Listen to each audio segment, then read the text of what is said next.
하나님 말씀은 요한계시록 6장 1절에서 2절 말씀까지, 요한계시록 6장 1절에서 2절 말씀까지를 제가 봉독해 드리겠습니다.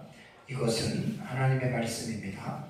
내가 보매 어린 양이 7인 중에 하나를 떼시는데, 그때에 내가 들으니 네 생물 중에 하나가 우레소리같이 말하되 오라 하기로, 이에 내가 보니 흰말이 있는데 그 탐자가 활을 가졌고 면류관을 받고 나아가서 이기고 또 이기려고 하더라. 아멘.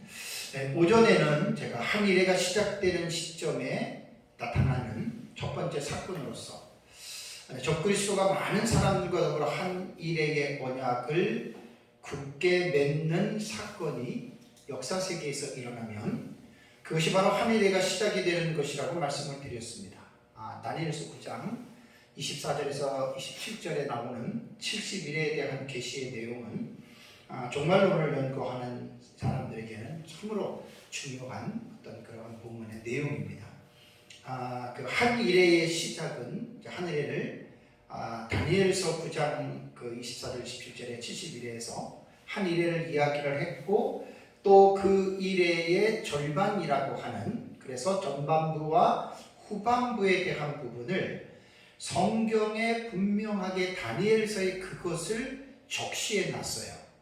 그래서 한일회의 해석법, 전산년반, 후상년반 그러면 어떤 사람들은 그 용어 자체를 상당히 좋지 않게 생각하는 사람이 있습니다. 대체적으로 무천년의 종말론을 따르는 사람들이 그렇습니다.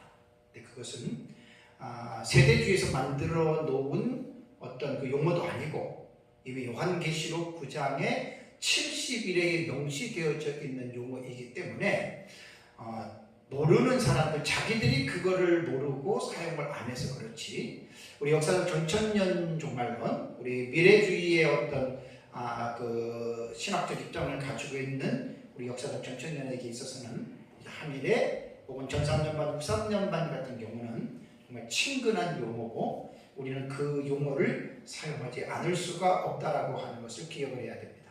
자, 이제 한일회가 언제인지 모르지만 역사 세계에 도래합니다. 언제인지는 몰라요. 그런데 그것이 한일회가 도래되면 오전에 말씀드린 대로 10가지의 사건이 동시다발적으로 일어난다. 이런 것들은 특별히 요한계시록을 미래적으로 이렇게 배우고 그렇지 않으면, 또 미래적으로 배웠다 하더라도 아마 이런 말들은 대다수가 처음 들을 것입니다. 제가 이제 배운 스승인 우리 방통설이 민병성 목사님한테 배우지 않는 사람들은 이런 것에 대해서 이게 뭔 소리야 그런단 말이에요. 그래서 이제 시청각적으로 책 뒤에 도표를 만들어 놓은 이 도표 안에 그 사건을 연대기적으로 일목요연하게 기록을 한 거예요.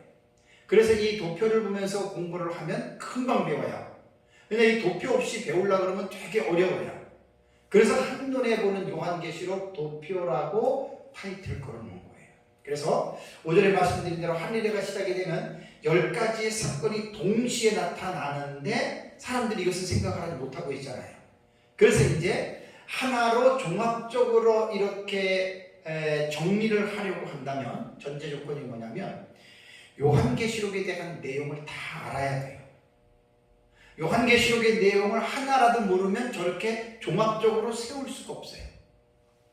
그래서 우리 민병성 목사님이 개별로 만들어 놓은 것을 하나님이 저에게 지혜를 주셔가지고 종합적으로 하나의 모든 사건들을 이제 체계적으로 저렇게 이제 집어넣은 겁니다. 그래서 이 어떤 신학적인 일종의 체계죠. 70일에 대한 이 계시를 기초로 해서 요한계시록이 연결이 되어졌기 때문에 이렇게 배우면 요한계시록에 대한 이해를 좀 분명히 할 수 있다고 생각합니다. 그러니까 한일회가 시작될 때 오전에 적그리스도가 많은 사람과 더불어 한일회 동안에 언약을 굳게 맺는다, 그거 하나만 가지고 한일회를 볼 수가 없어요. 어떤 사건이 일어나냐면 첫째인, 셋째인, 넷째인, 일곱째인, 다음에 첫째 나팔, 둘째 나팔, 셋째 나팔, 넷째 나팔, 그 다음에 거짓 선지자가 등장합니다.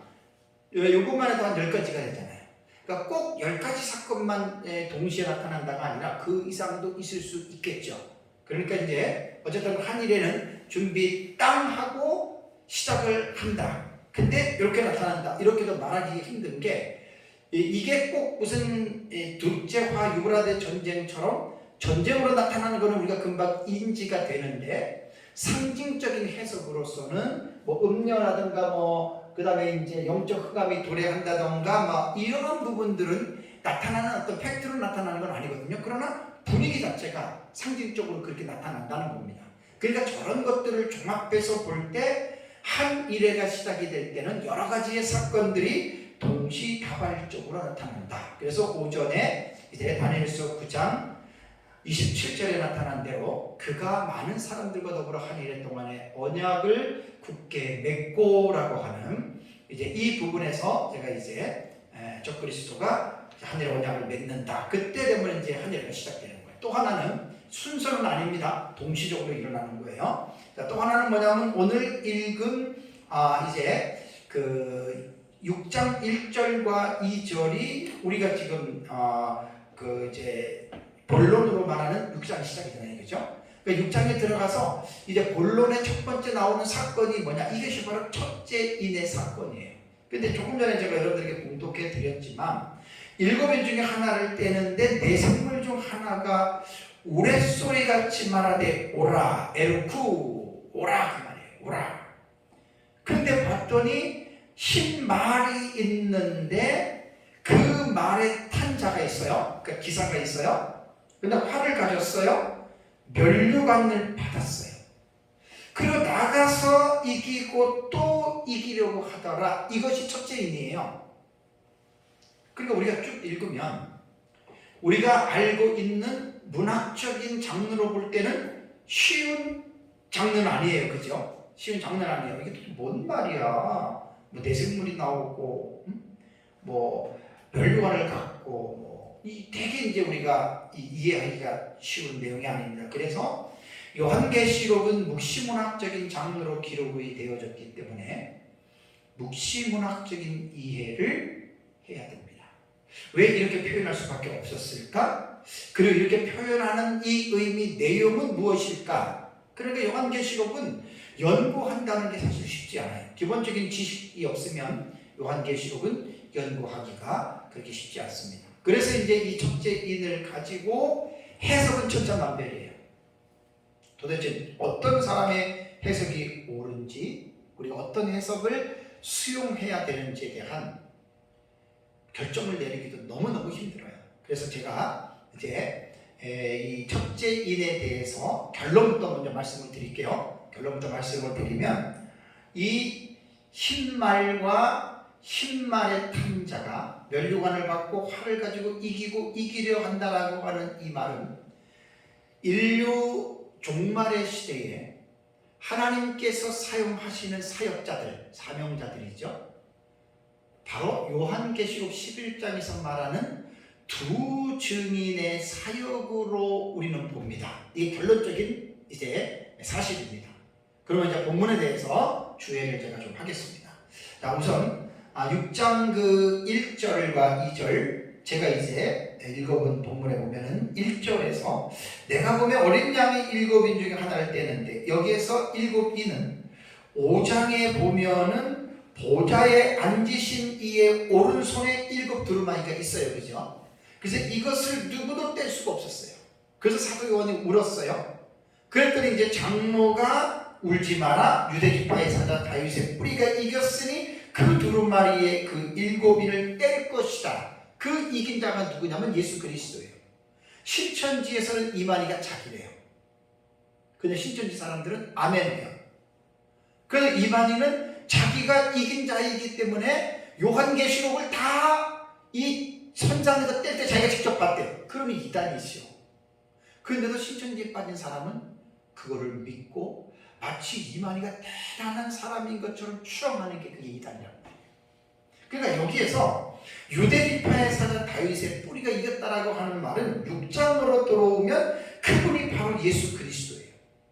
그래서 예수 그리스도가 첫 번째 인을 딱 떼는데 이제 아까 말씀드린 대로 2절에 나오는 그 환상이 흰말이 나온 거예요.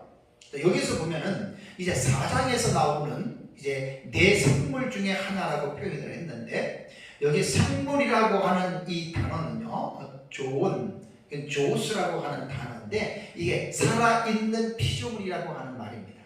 그래서 이제 4장에 보면은 하나님의 보좌 앞에 네 생물이 있어요. 하나님의 보좌 앞에 이제 네 생물이 있는데, 거기에서 첫째 생물은 사자 같고, 둘째 생물은 송아지 같고, 셋째 생물은 얼굴이 사람 같고, 그 넷째 생물은 날아가는 독수리 같은. 그러니까 이 말씀을 근거로 우리가 생각을 해보면 이상한 괴물 같은 동물을 조합해서 만들 수가 있거든요.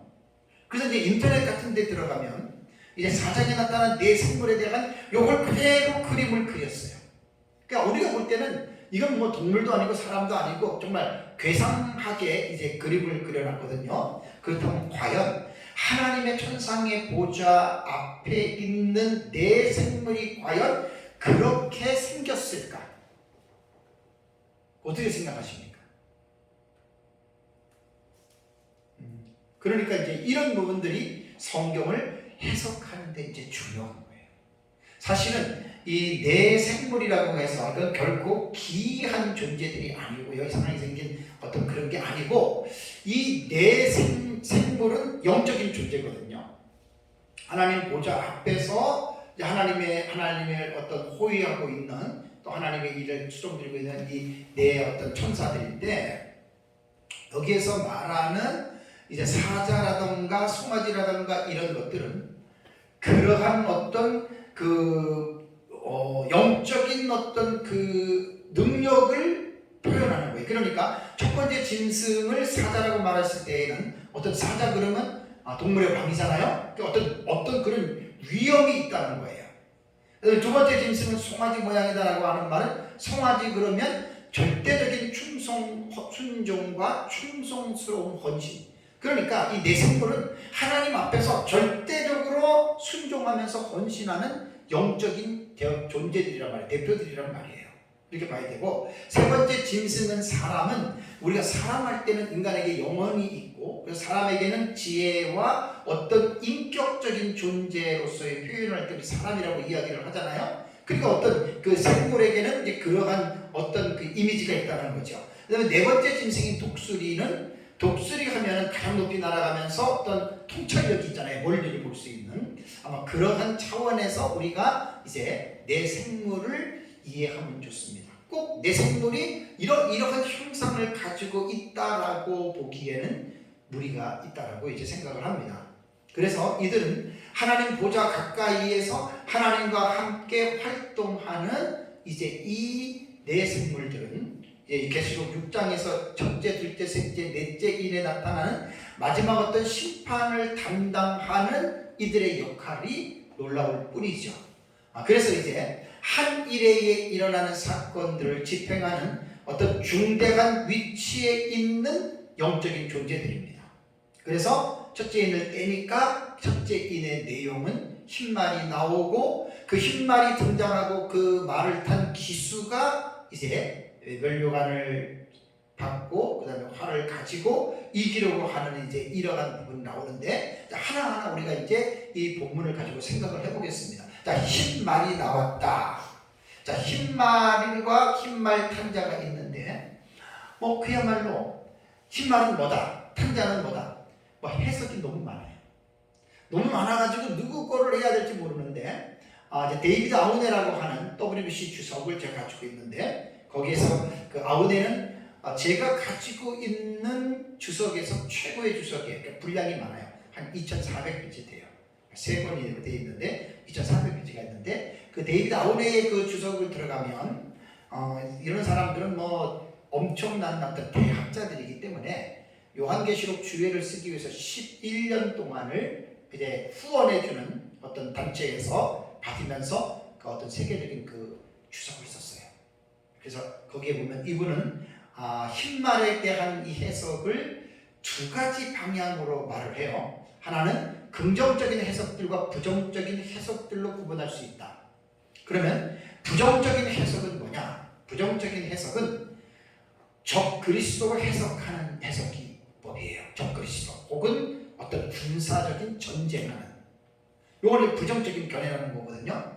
그러면은 이 견해는 흰말과 흰말 탄자를 적그리스도로 보는 이 견해는 사실 4대 학파 가운데에 세대주의 종말론에서 절대시하는 해석입니다. 그래서 이제 세대주의 학자 왈브르드, 데이크 존슨, 비더울프, 그 다음에 뭐 송기태, 그 다음에 이상근 혹은 이광범 목사님 같은 이런 분들이 이제 이 흰말을 적그리스도로 이렇게 지금 해석을 하고 있거든요. 그렇다면 왜 그러면 흰말을 적그리스도로 해석을 하느냐? 그러니까 어느 누구도 다 마찬가지입니다. 성경을 해석할 때에는 이것을 이렇게 보는 데에는 그냥 심심해서 그냥 뭐 이것 같아서 이렇게 하는 게 아니에요. 학자들은 나름대로의 그 자기가 해석하는 부분에 신학적인 배경들이 있어요. 이론들이 있어요. 본문을 주의하는 어떤 그 치력들이 있거든요. 그러니까 이제 흰말을 적그리스도로 보는 이유 중에 하나, 세대주의자들에 의하면 세대주의 종말론에 그들이 가지고 있는 신학적인 틀이 있거든요. 그들의 틀에는 뭐가 있냐면 한 일에 7년 대환란이 시작되기 전에 교회는 환란을 당하지 않는다라는 그들 나름대로의 세워놓은 인위적인 신학적인 틀이 있어요. 그러니까 그것이 성경에 기록된 말씀이 신학적인 틀이 되면 그건 옳은 건데, 성경에 없는 내용을 인간적인 생각을 가지고 틀을 만들어 놓으면 그거는 인위적이기 때문에 그건 잘못된 해석이라고 할 수가 있거든요.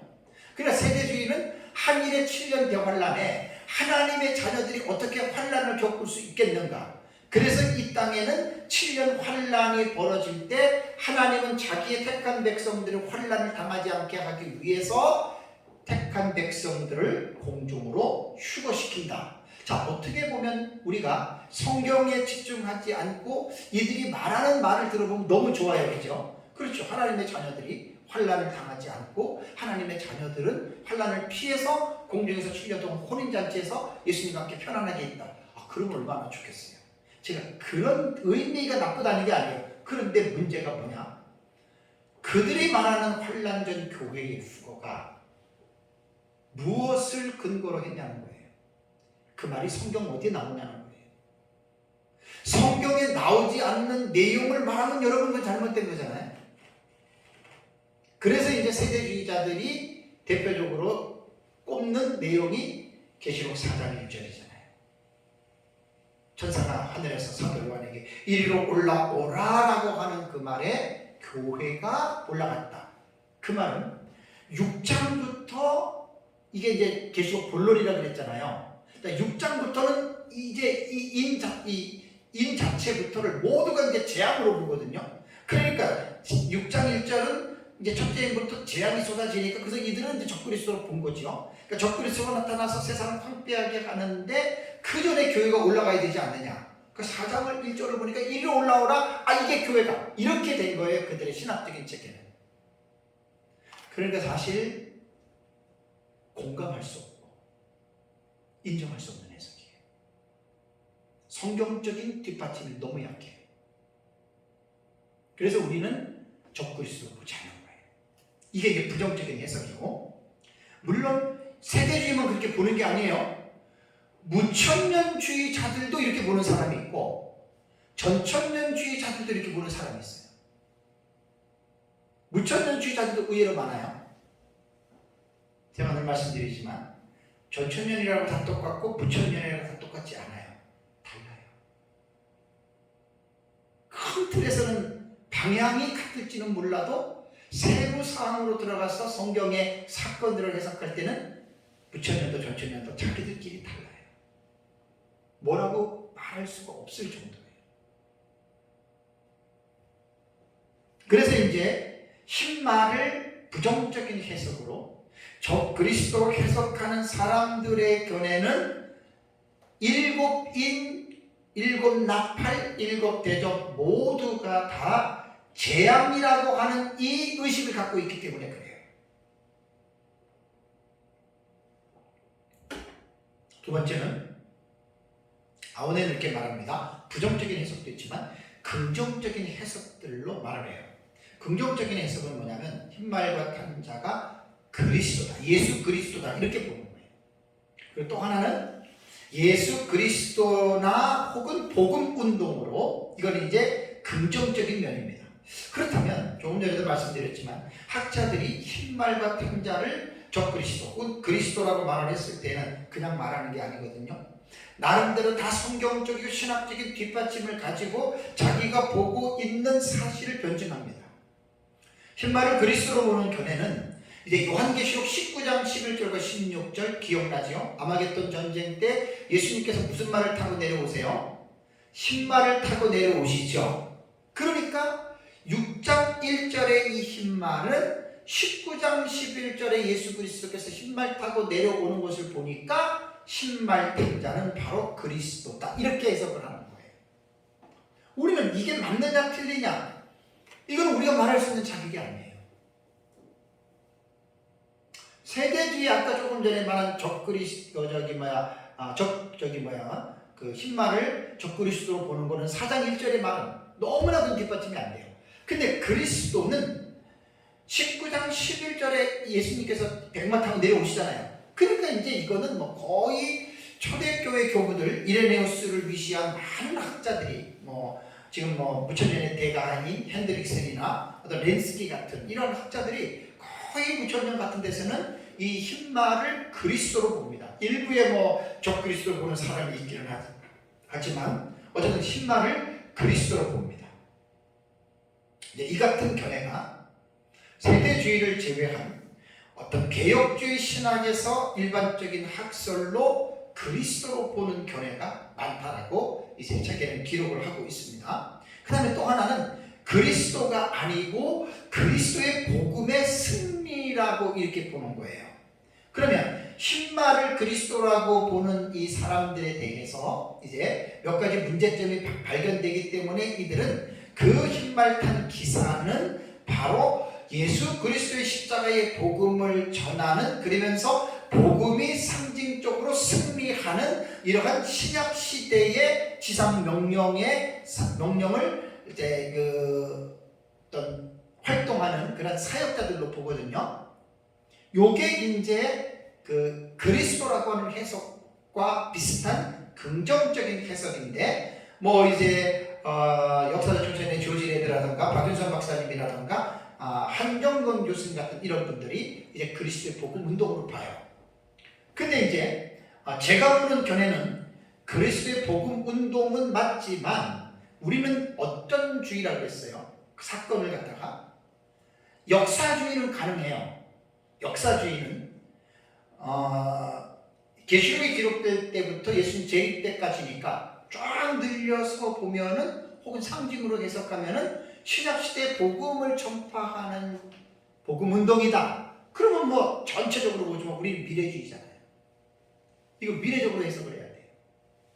그래서 우리는 미래적으로 신약시대 전체가 아니라 요한계시록 6장부터 19장까지는 한 일획인 재림 직전 7년이라고 하는 이 한시적인 이 기간 동안에 우리는 이 본문을 해석을 하기 때문에 인류 종말에, 아까 처음에 설교할 때 말씀을 드렸죠. 결론적으로 인류 종말에 하나님의 말씀을 전하는 사명자들, 곧 두 증인으로 봅니다. 저는 이것이 가장 합당하다고 봐요.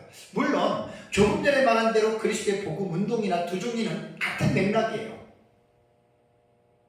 같은 맥락이기 때문에 서로가 비슷한 거예요. 다만 문제가 있다면 신약시대 전체로 보는 것과 우리는 마지막 시대 사명자들로 보는 이것만 차이가 있을 뿐이지 사실은 흰말에 대한 해석은 거의 비슷해요. 그래서 두 증인으로 우리는 보는데, 그렇다면 이제 2절에서 흰말을 타고 그 탄 자를 두 증인으로 이야기를 했다면 성경적으로 이제 뒷받침을 해야 되잖아요. 왜 흰말이 두 증인이냐? 첫 번째는 책에도 그대로 있습니다. 하나님께서 지금 6장에서는 장차 될 일의 계시가 지금 시작이 되는 거잖아요. 그죠? 시작이 되는 거예요. 그럼 하나님께서 교회의 자기 백성들에게 장차될 일들의 계시를 지금 6장에서 19장까지만 사건으로는 44가지 사건인데, 이 44가지 사건에서 가장 첫 번째 오픈을 하는 거예요. 첫 번째 보여주는 거예요. 그러면 저는 하나님께서 첫 번째 보여주는 이 계시는 상당한 의미가 있다고 봅니다. 뭐든지 첫 번째에는 좀 어떤 그러한 중요한 상징적인 의미도 내포되고 있잖아요. 그래서 예수 그리스도의 재림은 두 가지 양극단적인 사건이 일어난다 그랬어요. 불신자들은 불심판 받아요. 택한 자들은 불심판으로부터 구원을 받아요. 그러면 요한계시록에는 택한 자들 교회를 위한 예언이 있고 세상을 향한 예언이 있어요. 요한계시록 안에는 골고루 담겨져 있거든요. 그러면 마지막 때에 예수님의 재림이 역사의 하이라이트인데, 그 하이라이트에 이러한 두 가지 양극단적인 사건이 나는데, 하나님 입장에서 어떤 분야에 있는 사람들에게 먼저 하나님께서 말씀하실 것 같아요. 이건 조금 이제 인간적인 어떤 그러한 생각이 가미가 된 생각인데, 이거 꼭 필요합니다.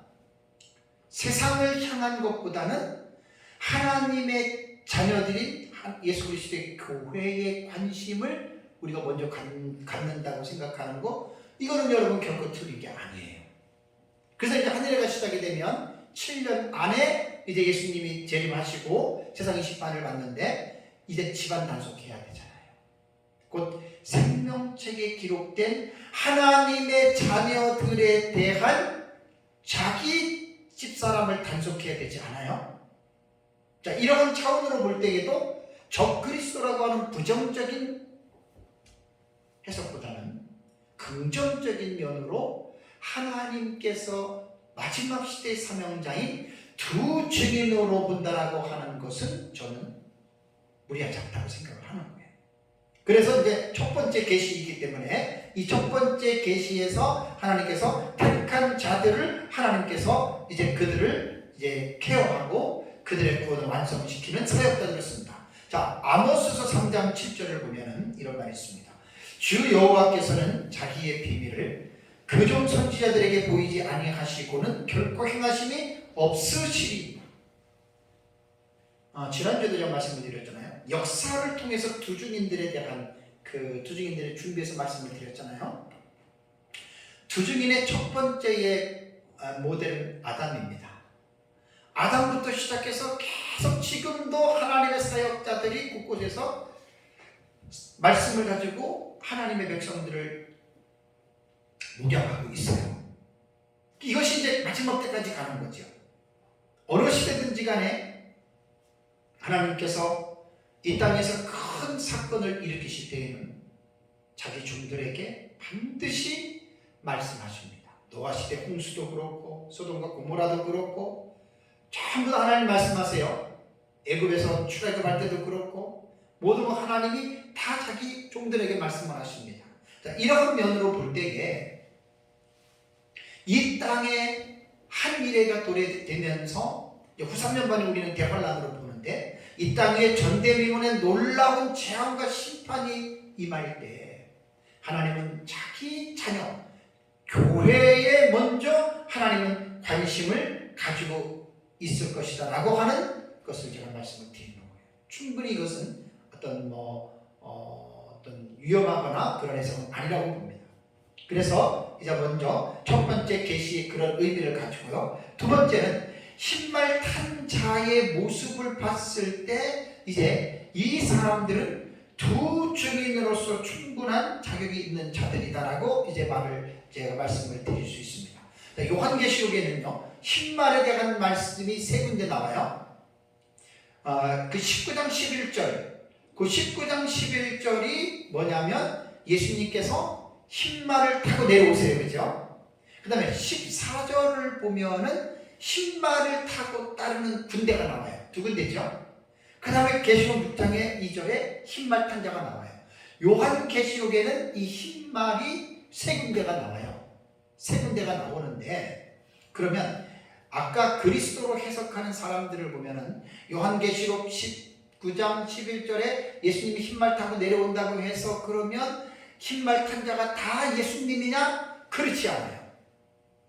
19장 14절을 보면은 흰말을 탄 군대들이 따라오는데 그 군대들은 예수님이 아니잖아요. 혹자는 천사들이라고 이야기를 하는데 아마겟돈 전쟁에서 흰말을 타고 내려오는 대상은 천사는 아니에요. 왜냐하면 천사들은 말 타고 오는 게 아니라 천사들은 공중에 그냥 나타납니다. 그 택자들을 하늘 끝에서 땅 끝까지 택자들을 불러오는데 천사들이 하는 거죠. 천사들이 말 타고 오는 거 아니에요. 그래서 흰말을 타고 내려오는 19장 14절에는 우리가 마지막 추수꾼인 두 증인, 결국 이제 두 증인이 1260일 사역을 마치고 죽어요. 3일 만에 부활해요. 그들 하늘에 승천해요. 그리고 그들이 흰말 타고 부활제로 부활하신 예수 그리스도와 함께 아마겟돈을 심판하러 내려오신다. 이렇게 되는 거예요. 그래서 19장 14절에 흰말 탄 자는 우리는 바로 두 증인으로 우리는 봅니다. 그래서 여기에서 흰말 탄 자는 예수님이 아니고 적 그리스도도 아니고 이제 우리는 이렇게 본다라고 하는 마지막 시대의 두 증인으로 봅니다. 다음에 이제 그 두 증인들의 사역을 보면은 이들이 영적인 전쟁에서 승리할 것을 본문에는 말하고 있습니다. 자, 2절을 보면 자, 활을 가졌고 면류관을 받고 그 다음에 어떻게 해요? 이들 얘기가 나아가서 어떻게 해요? 이기고 또 이기려 하더라라고 말을 했습니다.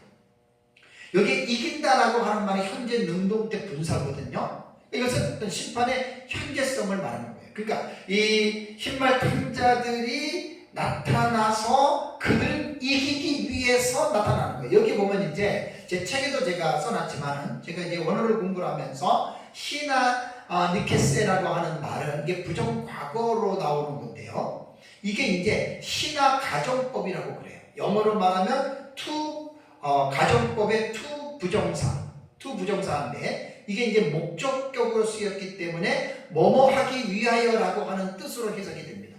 그러니까 본절을 의역하면 이런 뜻입니다. 그는 흰말 탄 기사는 이기면서 그리고 이기기 위하여 나갔다. 이긴다는 거거든요. 그러니까 적그리스도가 맞지 않는 이유는 적그리스도는 이기는 것 같지만 결론은 어떻게 돼요? 예수 그리스도에 의해서 지옥으로 떨어집니다. 그러니까 적그리스도가 될 수 없는 거예요. 이 2절에 나오는 이 본문을 주의를 해보면 이게 신화 가정법인데 뭐뭐 하기 위하여 그런 뜻이거든요. 그러니까 이기고 이기려고, 그러니까 곧 이기는 것을 목적으로 보는 거예요. 그래서 두 증인들의 사역이 우리는 11장 공부를 했잖아요. 계시록 11장에 보면 1260일 동안 이깁니다. 그리고 1260일이 마치면 죽어요. 죽었다는 게 졌다는 개념이 아니에요. 사역을 마쳤기 때문에 승자예요. 사역에서는. 그리고 1260일 마치고 그들은 죽임을 당한다? 진 거 아니에요. 두 증인들의 죽음은 첫째 부활자로 하나님이 상으로 갚아주는 거거든요. 이건 진짜 놀라운 일이에요. 그래서 우리 역사를 전체적인 입장에서 보는 흰말 탄 자가 이기고 이기려 하는 그 묘사에는 바로 두 증인의 전삼년 만에서 하나님의 권능에 붙잡혀서 결국 사역에서 이긴다. 이것이 이제 11장 5절과 6절을 한번 봐보세요. 11장 5절과 6절을 보면은 그들의 입에서 뭐가 나와요? 그들을 해치고자 하면 그들의 입에서 불이 나와서 그들의 원수를 삼켜버리고 또 누구든지 그들을 해하고자 하면 반드시 그와 같이 죽임을 당하리라. 6절에도 그들이 권능을 가지고 하늘을 닫아 그 예언하는 날 동안 비가 오지 못하게 하고 또 권능을 가지고 물을 피로 변하게 하고 아무 때든지 원하는 대로 여러 가지 대항으로 땅을 치리로다. 그러니까 1260일 동안 두 증인들은 이겨요. 이기고 이기려 하더라. 이 신화 가정법으로 해석하면은 이제 그렇게 해석이 된다라고 하는 사실입니다. 두 증인들의 사역은 자신들을 위한 사역이 아니에요. 오늘날의 목사가 자기를 위해서 목사가 되는 사람은 하나도 없어요. 성도를 위해서 목사가 필요한 거예요. 목사가 목회를 한다고 해서 성도가 자기의 소유가 아니에요. 목사 소유가 아니에요. 성도는 하나님의 자녀입니다. 하나님의 소유입니다. 목사는 하나님의 사명자 종으로서 하나님의 자녀들을 보호하고 하나님의 자녀들을 목양하기 위해서 목사가 필요한 거예요. 그러니까 성도가 없는 목사는 아무것도 아니죠.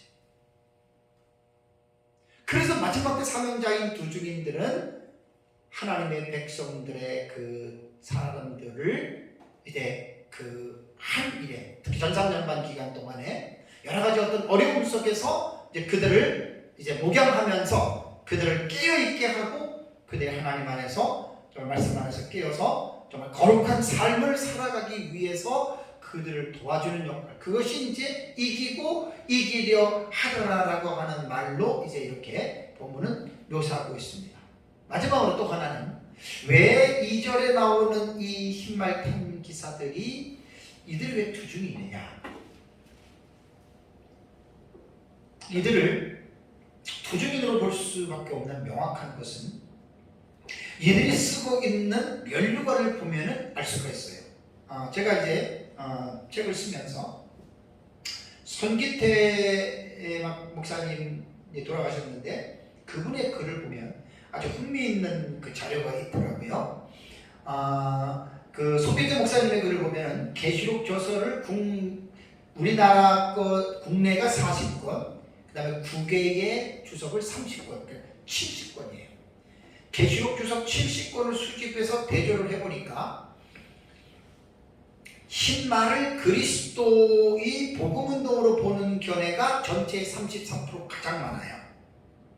그 다음에 적그리스도로 보는 견해가 23%예요.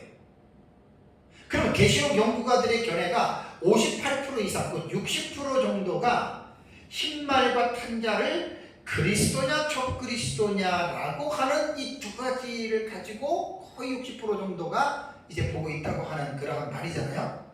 그런데 제가 보는 관점은 그리스도도 아니고 적그리스도도 아니고 우리는 마지막 시대 사명자인 두 증인들이라고 제가 말씀을 드렸습니다.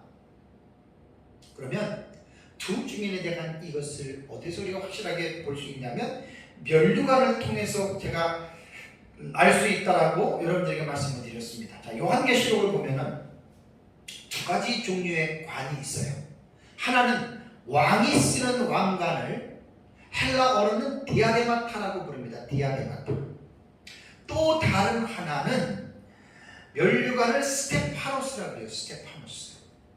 그러면 이 디아데마타는 계시록에 3번이 나옵니다. 3번이 나오고요. 본문에 나온 이 단어는 면류관은 디아데마타가 아니에요. 왕이 쓰는 왕관이 아니에요. 스테파노스예요.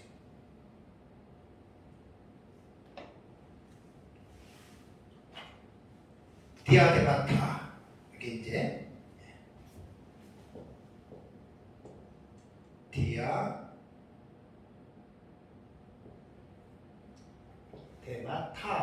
그 다음에 스테파노스.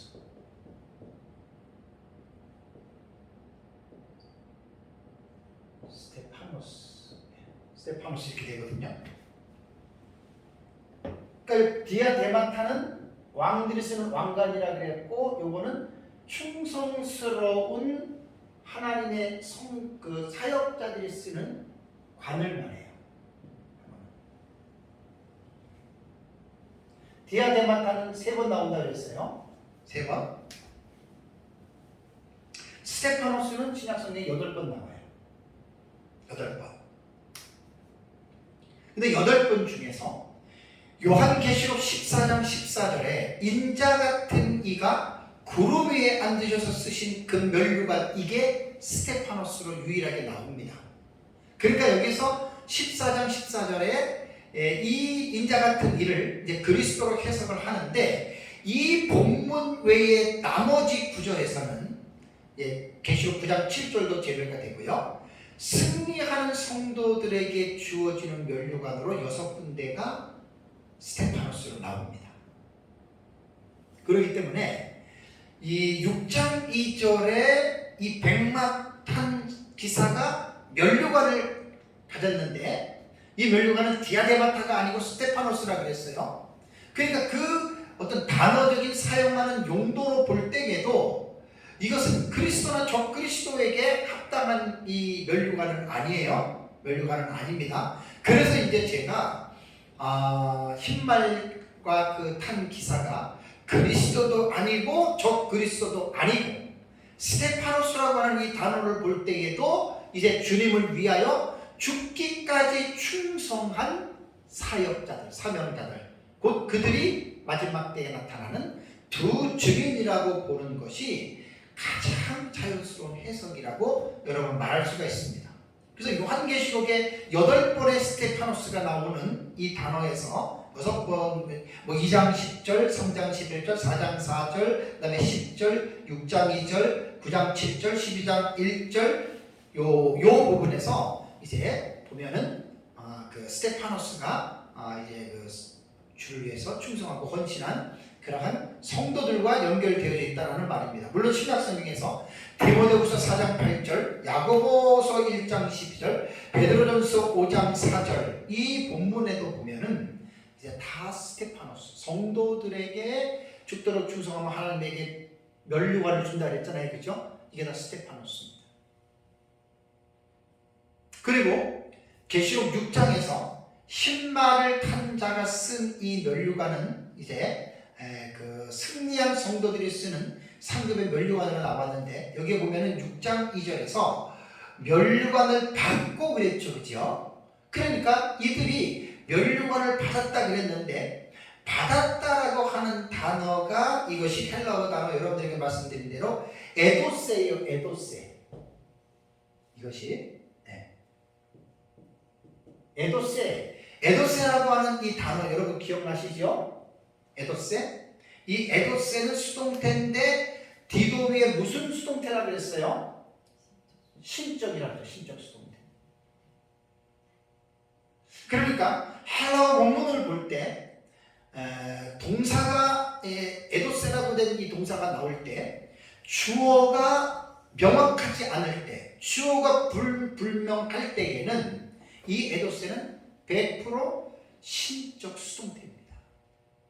그러니까 하나님에 의해서 주어진 거란 말이에요. 수동이니까 하나님에 의해서 주어진 거예요. 그러니까 여기서도 면류관을 받았다라고 하는 이 말은 이게 에도세는 신적 수동태로 이것을 해석하기 때문에 백마탄 기사인 두 증인들에게 하나님께서 승리의 면류관을 그들에게 주셨다는 거예요. 그래서 그들이 그 면류관을 받고 이기고 이기려고 하더라. 니카오라고 하는 거 아까 말씀을 드렸잖아요. 니카오 그 다음에 니케세, 니콘, 카이 하나 니케세 이렇게 해가지고 이것은 이기려고 하는 신화 가정법으로 볼 때 이건 이기기 위해서 나간 거예요. 그래서 1260일 동안에 결국은 이제 두 증인들은 사명을 마치고 아까 11장 다시 한번 가보시면은 이제 11장 7절을 보시면은 그들이 그 증언을 마칠 때에 무적행으로부터 올라오는 짐승이 그들과 더불어 전쟁을 일으켜 그들을 이기고 그들을 죽인 터인즉 이거는 증언을 마칠 때잖아요. 1260일 사역을 마친 것은 승리예요. 그 이긴 거예요. 그리고 마치자마자 이들에게는 하나님께서 그들에게 주신 불사신의 권세를 거두어 가세요. 그러면서 이들은 죽는 거예요. 죽었다고 진 게 아니에요. 그 뒤에 보면 3일 반 만에 다시 그들이 부활합니다. 이것이 바로 해 아나스타시스 해 프로테라고 하는 첫째 부활입니다. 그러니까 사람으로서는 첫째 부활이다. 이게 제일 큰 상급이거든요. 이들이 천년왕국에서 그리스도와 함께 왕노릇하는 왕권자가 되는 거예요. 그러니까 이 1260일 동안에 흰말 탄 자들을 우리 이제 두 증인으로 보고 이 두 증인이 결국은 이제 마지막 시대 사명자로서 하나님 앞에 충성하는 이제 그러한 모습들을 우리는 이제 볼 수가 있습니다. 그래서 우리는 뭐 흰말이 그리스도냐, 적그리스도냐, 뭐 복음운동이냐, 두 증인이냐, 뭐 이거는 자기가 보는 성경적인 입장에서 보는 것이기 때문에 뭐 이런 거 가지고 논쟁이나 다툼은 우리가 피하는 것이 저는 지혜롭다고 생각합니다.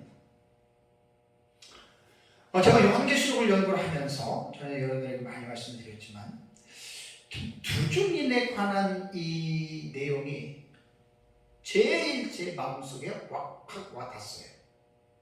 요한계시록을 공부하면서. 그래서 두중인에 대한 이 계시를 깨닫고 나니까 진짜 나도 두중인이 돼야 되겠다. 그런 어떤 내 마음속에 그 소망이 생기기 시작합니다. 지금도 변함이 없어요. 예수님께서 재림하시는 시대까지 내가 산다면 나는 두중인 되고 싶어요. 그러나 예수님 재림하기 직전에 내가 죽으면 두중인에 대한 기회는 들어갈 수가 없어요.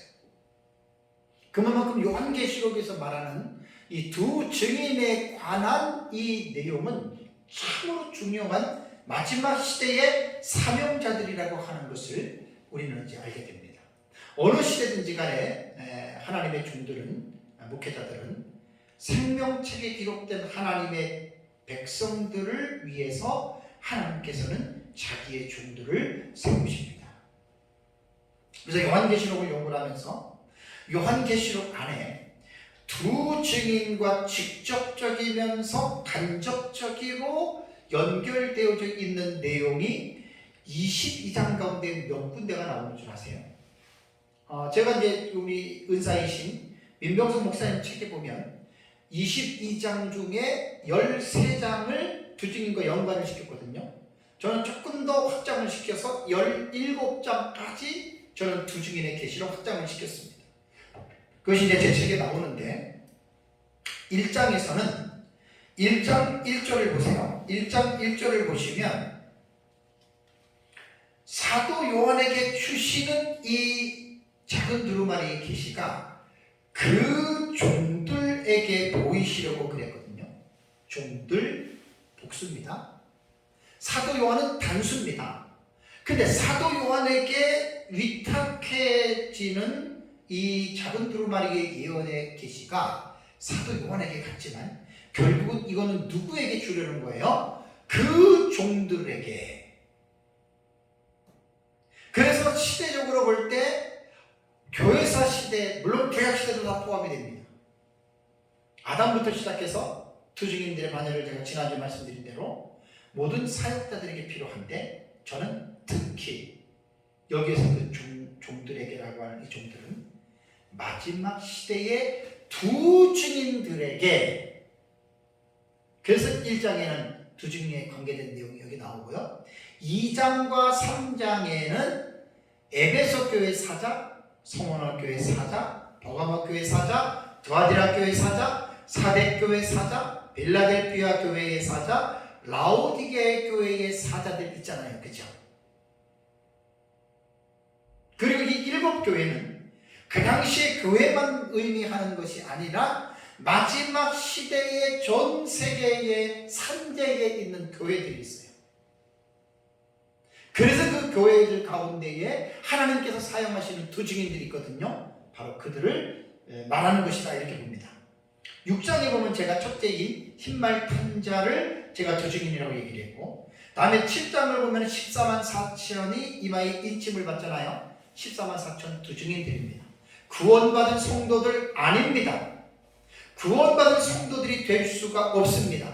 계시록 14장 4절과 5절을 해석해보면 그 이유를 알게 됩니다. 8장에도 보면은 8장 13절에 공중에 날아가는 독수리가 외치죠. 우아이 우아이 우아이, 화가 있으리로다. 공중에 날아가는 독수리가 복음을 전하지 못해요. 이것은 뭐냐면 예표적인 사역이에요. 누구? 두 증인들을 예표하는. 그래서 8장에도 공중에 날아가는 독수리는 바로 두 증인들을 예표한 것이고, 9장 4절에도 보면은 황중화 때에 이마에 하나님의 인침을 받은 자, 구원받은 자 아니에요. 이들이 14만 4천 이마에 인침을 받은 두 증인들을 말하는 거고요. 9장 4절에도. 다음에 10장 8절과 11절을 보면은 사도 요한이 두루마리를 받아 먹지요. 대행적 예표 사역이라 그랬죠. 이것이 바로 마지막 때에 두 증인들을 말하는 것이고, 11장에 1절에서 12절 두 증인의 사역은 말 그대로 마지막 시대 두 증인들이고, 다음에 12장에 1절과 5절을 보면은 해로 옷을 입은 여자의 아들로 태어났다가 하늘로 승천하지요. 예수 그리스도가 아니에요. 이 사람들이 바로 두 증인입니다. 그 11장에 나오잖아요. 다음에 14장을 보면 시온산에 서 있는 14만 4천, 이게 다 두 증인입니다. 그 부활해서 하늘로 올라간 거고요. 15장 2절과 4절을 보면 유리 바닷가에서 하나님을 찬양하는 무리들이 있죠. 그 무리들 안에 두 증인이 있어요. 참 너무 신기한 거예요. 17장을 보면 아마겟돈 전쟁에서 어린 양과 더불어 싸우는 군사들 나오죠. 이들이 바로 부활한 두 증인들입니다. 19장 14절에서 21절 바로 주제임시의 백마탄 군사들로 19장에 나오고, 20장 4절과 6절에는 첫째 부활자들로서 천년왕국의 왕권자들로 나오고, 21장 24절에서는 땅의 왕들이 바로 두 증인들이고, 22장 3절에는 그의 종들이 바로 두 증인입니다. 참 요한계시록에는 이 두 증인들에 대한 사역이 정말 엄청납니다. 그래서 제가 요한계시록을 연구를 하면서 이 두 증인들에 대한 이 내용이 이해가 되니까 너무 제 마음이 흥분이 된 거예요. 그리고 사실은 그때 9년 전이죠. 야, 두 증인, 나는 그때 사실 책을 쓸 생각은 못했어요. 그냥 이상하게 쓰고 싶더라고요.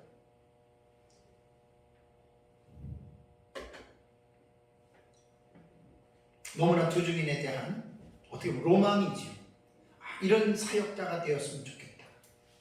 근데 두 증인에 대한 사역에 대해서 지난주에 오후 예배 때 말씀을 드렸잖아요. 정말 두 증인은요, 아무나 되는 게 아니에요.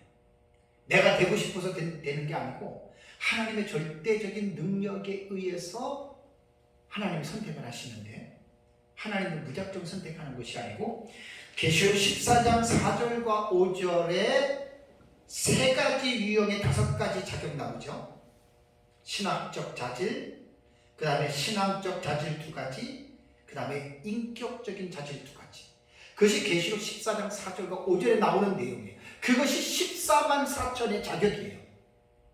제가 왜 14만 4천이 구원받은 자가 될 수 없다라고 말씀을 드렸냐면, 분명히 계시록 14장을 보면은 14만 4천이 시온산에 어린 양과 함께 섰잖아요.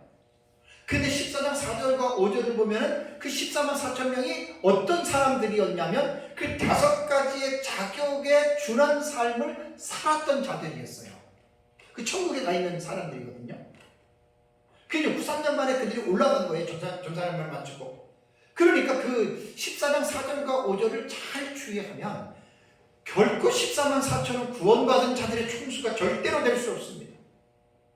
절대로 될 수 없습니다. 특별한 하나님의 종들. 그래서 제가 이제 두 증인들은 하나님이 절대적인 주권으로서 세우는데, 아무나 세우는 게 아니라 그 5가지의 자격의 요건을 충족한 사람들이 두 증인이 되는 거예요. 그래서 제가 계시록을 깨달은 날부터 지금까지도 저는 그 5가지의 자격에 준하는 삶을 살아야 되겠다. 그러다가 예수님 재림할 때 되면 그렇게 준비된 자들이 결국 두 증인이 됩니다. 그래서 두 증인들에 대한 사역의 정보를 제가 지난주에 말씀을 드렸는데, 여러분 두 증인들의 준비 과정이 어떻다 그랬어요? 장난 아닙니다. 12장 1절부터 봐보세요. 헤롯 옷 입은 여자를 우리는 초대 교회로 보거든요. 헤롯 옷 입은 여자가 아들을 낳으려고 하는 것이 마지막 시대 사명자들이에요. 근데 아이를 낳을 때에 웃으면서 낳는 게 아니잖아요. 편하게 낳는 게 아니잖아요. 아파서 애를 쓰며 부르짖는다. 그럼 교회가 마지막 시대에 이런 하나님의 마음에 합한 두 증인들의 사명자들을 길러내는데 말할 수 없는 어려움과 고통이 수반된다는 거예요.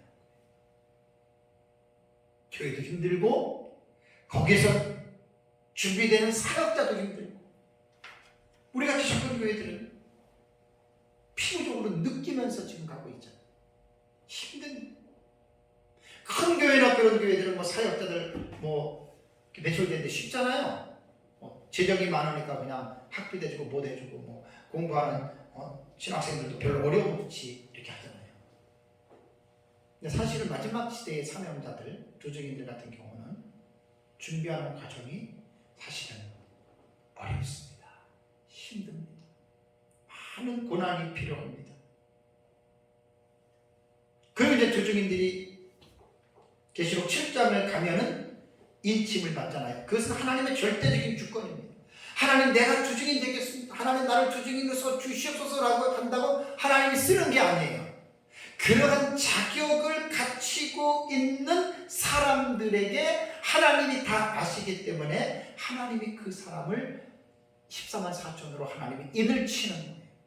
그리고 그 사람이 마지막 시대에 성령의 권능을 받고 불사신의 권세를 가지고 하나님의 택한 백성들을 예수님 재림 직전에 그들을 일깨우는 사역을 합니다. 그래서 두중인의 사역은 불신자에게 막 복음을 전하는 그런 사역보다는 택한 자들이 마지막 때 예수님 재림 직전에 노아의 때와 같이 롯의 때와 같이 하나님의 자녀들이 세상을 사랑하고 먹고 마시고 즐기고 구원받은 하나님의 사람들이 이 세상에 빠지잖아요. 세상과의 물결에 빠져서 세상 물결에 떠내려가는 그들을 예수님 재림하면 어떻게 되겠어요? 예수님 재림 직전 후 3년반 시대에는 말할 수 없는 환란이 닥쳐오는데 웬만한 믿음이 없이는 그 환란을 이겨낼 수 없습니다.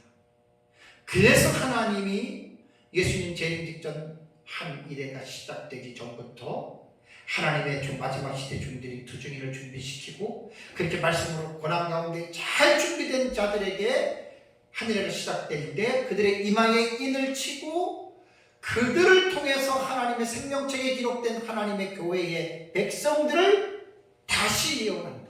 영원한 예언이다. 이것은 그들을 깨우는 사역을 하는 게 마지막 시대 두중인이에요. 우리가 성경의 말씀대로 깨어서 정신을 차리지 않으면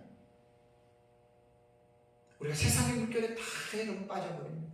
먹고 마시고 즐기고 편안한 가운데에 여러분 우리가 빠질 수밖에 없습니다. 그래서 성경은 그러지 말라는 거예요. 세상을 사랑하지 말라 그랬고 세상에 빠지지 말라 그랬고 스스로 조심하여 깨어서 우리로 하여금 믿음으로 살아가라고 성경은 신약 성경은 우리에게 그렇게 교훈을 하고 있다라고 하는 사실입니다. 그래서 이 두중인들은 마지막 시대의 생명책에 기록된 하나님의 택자들을 깨워서 정신을 차리게 하고 왜? 예수님의 재림이 얼마 남지 않았기 때문에 회개하고 올바르게 서서 하나님의 말씀 안에서 성령으로 충만해서 죄와 싸워서 이기고 또 이제 마지막 적그리스도의 세력이 교회를 엄청나게 비판합니다. 계시록 17장에 음녀가 성도들과 예수의 증인들의 피에 취할 만큼 엄청나게 그리스도인들을 죽입니다. 그러니까 그러한 어떤 다가오는 환난, 다가오는 그 어려움 앞에서 하나님은 자기의 종들 두중인들을 통해서 그것을 가르쳐주고 교훈하고 하나님의 자녀들이 속히 죄악 가운데서 세상의 향락에서 세상의 즐거움에서 깨어나서 기도의 감사함으로 힘쓰고 말씀을 순종하고 하나님의 나라를 위해서 죽도록 충성하면서 헌신하는 삶을 살아가라라고 하나님은 두중인들을 씁니다. 한국에만 해도 교회가 6, 7만 개의 교회가 되잖아요. 목회자들의 설교를 들어보면 다 다르잖아요. 과연 마지막 시대에 두중인들은 어떤 설교를 해야 되느냐? 계시록에 다 나옵니다. 깨우는 사역입니다. 세상을 사랑하지 말고 자기를 사랑하지 말고 죄에 물들지 말고 말씀과 성령으로 충만해서 죄와 싸워서 이기고 그리고 자기 자신을 위해서 살아가는 것이 아니라 우리를 위하여 죽었다가 살아나신 예수 그리스도를 위해서 살아가라. 먹든지 마시든지 무엇을 하든지 하나님의 영광을 위하여 살아가라고 외치는 것이 여러분 마지막 시대의 두중인들의 메시지입니다.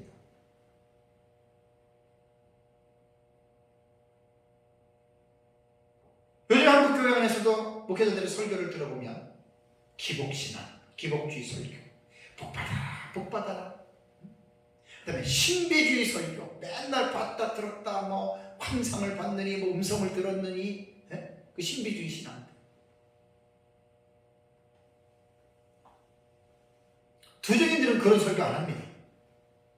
두증인들은 항상 예수 그리스도의 재림의 사실을 고지합니다. 예수님의 재림이 가까웠습니다. 그래서 우리는 깨어 있어야 됩니다. 세상을 사랑하지 마십시오. 이런 설교를 해야지 그런 사람들이 마지막 시대의 투증인으로서 하나님의 사용하는 거예요. 성도들의 복이나 빌어주고 무당처럼 성도들이 들어야 할 메시지를 전하는 것이 아니라 성도들이 듣고 싶어 하는 메시지를 전하는 사람들은, 그런 사람을 하나님은 두증인으로 쓰지 않습니다. 분명합니다.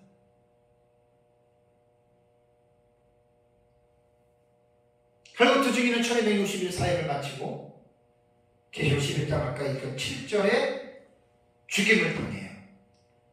시체가 전 세계에 널브러져 있게 됩니다. 그리고 두증인들을 죽인 세상 사람들은 그것을 보고 즐거워해서 예물을 보내고 그들께 축하합니다. 가보세요. 11장 10절.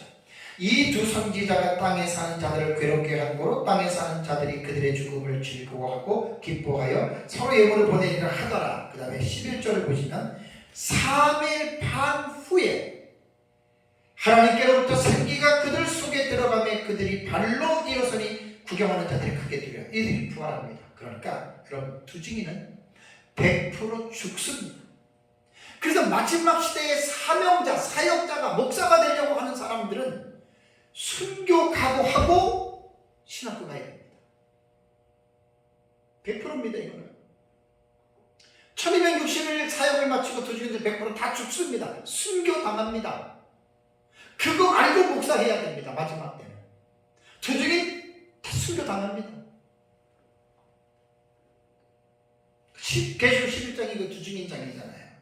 근데 3일 반 만에 그들이 부활해. 이것이 첫째 부활이고, 다음에 12절 보세요. 하늘로부터 큰 음성이 있어 이리로 올라오라 함을 그들이 듣고 구름을 타고 하늘로 올라가니.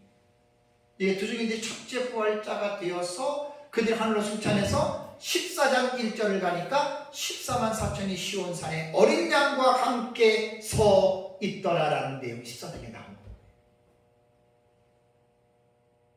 사랑하는 성도 여러분, 저는 요한계시록에서 두 증인에 관한 이 내용이 22장 중에 17장이 연결이 되어 있다 그랬어요. 저는 목사로서 두 증인에 대한 이 사실을 깨닫고, 두 증인이 얼마나 하나님 앞에 마지막 시대의 그 하나님의 구속사의 마지막 그 장을 이제 그 정리하는 사람들이거든요. 그래서 지금 때가 가까워오는데 마지막 때에 사역자들이 되려고 하는 분들은 두 증인에 대한 분명한 이해를 가지고 있어야 됩니다. 분명한 이해를 가지고 있고 또 분명한 그러한 인식하에서 정말로 두 증인이 어떤 소망을 가지고 뭐 되고 싶다고 두 증인이 되는 거 아니라고 했어요. 이런 것들을 잘 하고 정말 마지막 때에 이런 두 증인의 비전을 가지고 또 살아가는, 정말 이러한 어떤 사역자들이 많이 나왔으면 좋겠다 이렇게 생각합니다. 그래서 한일회가 시작이 될 때 오전에 말한 대로 이제 적그리스도가 한일회의 언약을 맺음과 동시에 두 증인들은 세계 곳에서 사역을 합니다. 이것은 드러나지 않아요. 이거는 절대 드러나지 않아요. 하나님이 쓰는 거예요. 이런 것들을 잘 기억하고 마지막 때 우리 예수님의 재림을 사모하면서 저도 여러분도 그렇고 늘 믿음 안에 끼어서 승리하는 삶을 살아가시기를 주님의 이름으로 축복합니다.